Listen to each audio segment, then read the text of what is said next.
السلام علیکم every one, I hope آپ لوگ سب ٹھیک ہوں گے، خیریت سے ہوں گے اور سب کے روزے بہت اچھے گزر رہے ہوں گے۔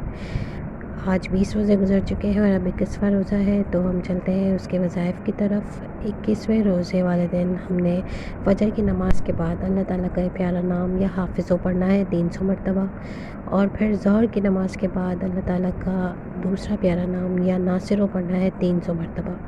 آپ اس کا اسکرین شاٹ لے لیں۔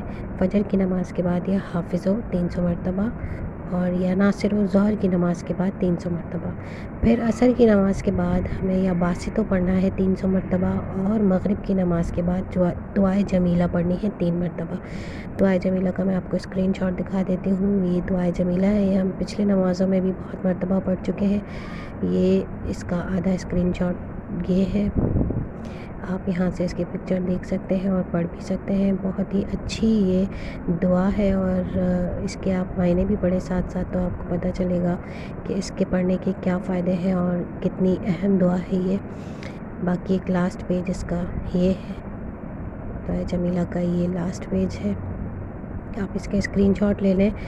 یہ دعائے جمیلہ کا لاسٹ پیج ہے، اور یہ ہمیں مغرب کی نماز کے بعد 3 مرتبہ پڑھنی ہے۔ آپ اس کے اسکرین شاٹ لے لیجیے، اور فجر، ظہر اور عصر کی نماز کے بعد جو ہمیں اللہ تعالیٰ کے نام پڑھنے ہیں وہ بھی میں شروع میں دکھا چکی ہوں 300 مرتبہ۔